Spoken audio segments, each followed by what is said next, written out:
नमस्कार मु धीरेन महांती आज जानिबा ओडिशार 10 नंबर विधानसभा क्षेत्र बीरमित्रपुर विधानसभा निर्वाचन मंडली विषय रे।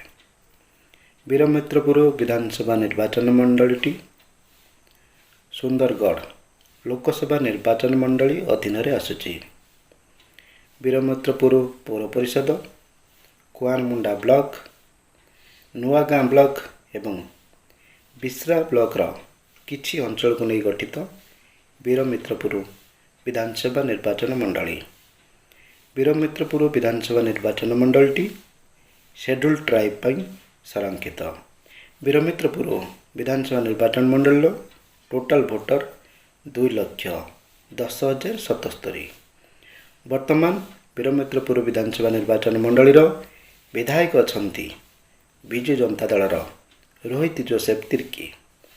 2024 विधानसभा निर्वाचन रे रोहित जोसेफ तिर्की भारतीय जनता पार्टीर शंकर ओराम को 6,884 खंड भोट रे परास्त करी प्रथम थर पाई विधानसभा को निर्वाचित होइछंती।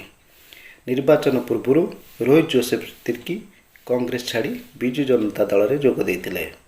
पूर्व 2019 विधानसभा निर्वाचन रे भारतीय जनता पार्टीर शंकर ओराम विजु जनता दलर मखलू एकां को 16,351 खंड भोट रे परास्त करी प्रथम थर पाई विधानसभा को निर्वाचित होइतिले।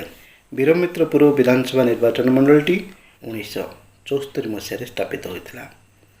1974 मसीहा प्रथम विधानसभा निर्वाचन रे निर्वाचित होइतिले झारखंड पार्टीर ख्रीष्टदास लगुन। 1977 मसीहा द्वितीय विधानसभा निर्वाचन रे एठारे विजयी होइतिले जनता पार्टीर प्रेमचंद भगत। 1980 मसीहा विधानसभा निर्वाचन रे कांग्रेस रो जनुष बिल्कन एथिरे विधायक भाव निर्वाचित होइतिले। 1985 मसीहा विधानसभा निर्वाचन रे एथिरे विजयी होइतिले कांग्रेस रो रेमिस क्रिकेटकर।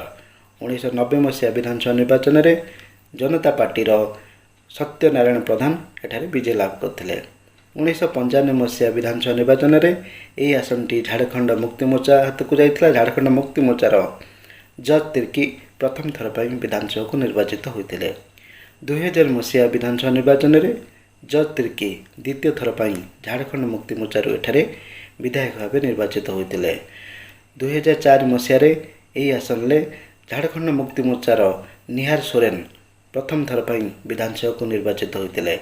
2009 मसीहा रे जज तिर्की इंडिपेंडेंट कैंडिडेट भाव एथिरे तृतीय थर पाई एही विधानसभा को निर्वाचित होइतिले। 2014 मसीहा रे जज तिर्की समता क्रांति दलरू टिकेट पाई एथिरे विधायक भाव निर्वाचित होइतिले। 2019 विधानसभा निर्वाचन रे एही आसनटी भारतीय जनता पार्टी हाथ को जाइतिला।